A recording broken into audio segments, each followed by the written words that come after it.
Another consideration when we do plyometric exercises is how we initiate the movement.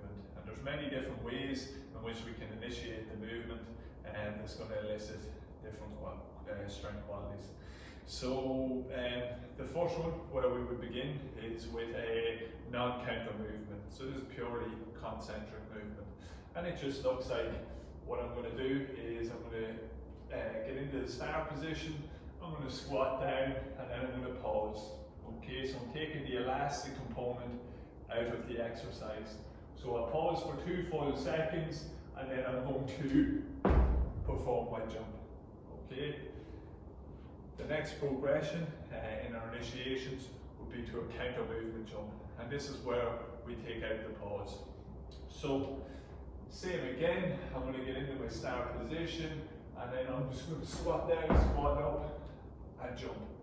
Okay, so there is no pause there, and I'm utilizing more elastic energy during the movement. The next initiation we will go to is our double taps. And for our double taps, what we want to do is just imagine the floor is going to split from underneath our feet, and we're trying to get our feet off the floor.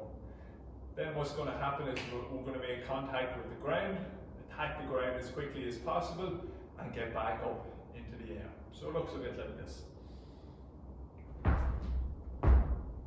Okay, so you want to notice that when I make that second contact with the ground, I'm not squatting all the way down to come all the way back up. Okay, I'm trying to produce that force in as short a range as possible. So again, ground splits, make that contact, and get back up. Finally, what we can do is continuous movements, in which case we can have different starts. So we may start with a counter movement, but I'm going to continue to jump. So it'll look a bit like.